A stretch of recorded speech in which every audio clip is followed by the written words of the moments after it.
Hi, boys and girls. I'm the reading teacher. Do you know what your schema is? Your schema is information that you already know about a lot of things. Let's say I asked you to go with me to the park today. Your schema would be telling you, oh, a park, slides, and swings, and benches, and things to climb on. And then let's say you go to the park and it has a rock wall. Well, you've just added to your schema. And now the next time someone says, come to the park, maybe you already are thinking, ooh, rock wall. All right, well, good readers, think about what they know about topics before they read about them. And then you can sort of compare and contrast, see what you already knew about something, and then add to your schema if you didn't know about it. I want you to think, what is in your schema already about fairy tales? Can you think of something you already know about a fairy tale? Did you say sometimes they have princesses in them? Or a castle? Or a king? Or a queen? Or someone who's rich? Or someone who's poor? Or a good fairy? Or a bad witch? Those are all things that are in my schema. Those are all things that I've learned about fairy tales. Today we're going to read a fairy tale, and it's called The Princess and the Pig.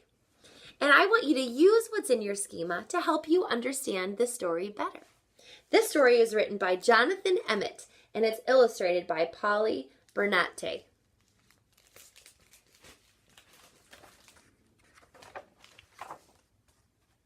The Princess and the Pig. Not that long ago, in a kingdom not far from here, a farmer was traveling home from the market with a cartload of straw. The farmer was so poor that he didn't have a horse and had to pull his own cart. In the back of the cart lay a tiny pink piglet. Nobody wanted to buy the piglet at the market, but the farmer had taken pity on it. I'll call you Pigmella, he decided, as this seemed like a good name for a pig.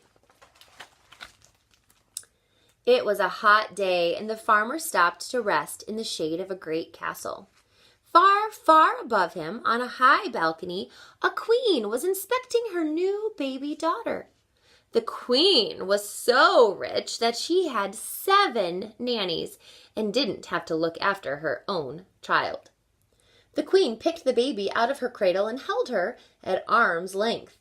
I'll call it Priscilla, she decided, as this seemed like a good name for a princess. So already, is this matching what you have in your brain or what's in your schema about fairy tales?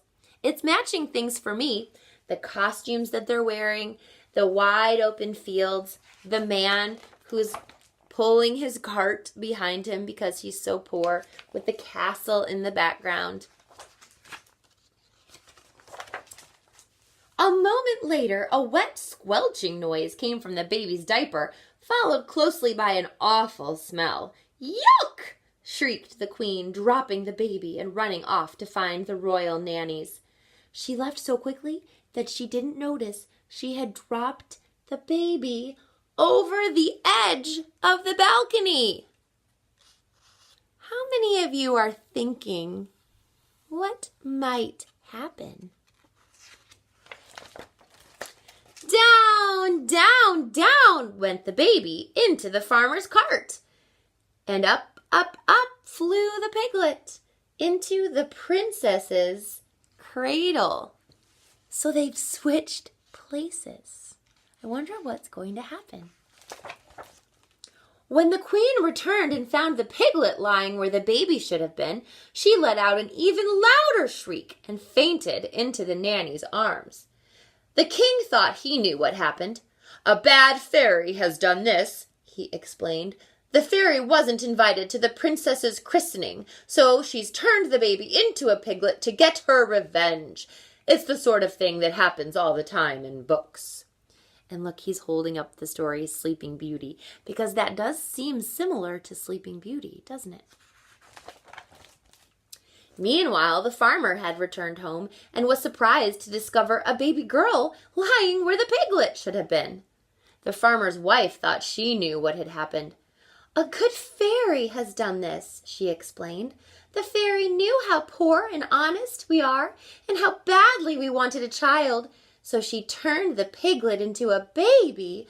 It's the sort of thing that happens all the time in books." And look, she's holding up the book Thumbelina, which is another famous fairy tale and very similar to this. And so, without a second thought, the baby became Pigmella, the farmer's daughter, and the piglet became Priscilla, the royal princess. It wasn't long before Pigmella was able to eat, walk, and get dressed all by herself, and the farmer and his wife soon forgot that she had ever been a pig. Things were not so easy for Priscilla. Oh no. Look at these pictures. They say it all, don't they? But the king and queen never let anyone forget that she was really a princess. As Pigmella grew older, she grew smarter and beautiful and was admired by everyone she met. As Priscilla grew older, she grew not so smart and not so beautiful and was avoided by everyone she met. Avoided seems like the opposite of admired, doesn't it? Then one day, the farmer's wife overheard some of the castle's servants talking about the princess who had turned into a pig. "It's just like what happened to Pigmella," she told her husband, "only the other way around." The farmer soon guessed what happened. "The princess and the pig must have swapped places somehow," he explained. "It's the sort of thing that happens all the time in books." And he's holding up The Prince and the Pauper, which is another famous fairy tale. The poor farmer and his wife were very unhappy. They loved Pigmella, but they knew they must return her to her rightful home. Pigmella was also unhappy. She loved the farmer and his wife and did not want to live with anyone else. But they were an honest family, so the next day they all went to the castle to see the king and queen. The king and queen listened to the farmer's story. But they didn't believe it. "What nonsense!" cried the queen. "Ridiculous!" The king laughed. "This girl may be smart and beautiful, but she does not look or speak like a real princess." The queen thought she knew what was happening. "It's a trick!"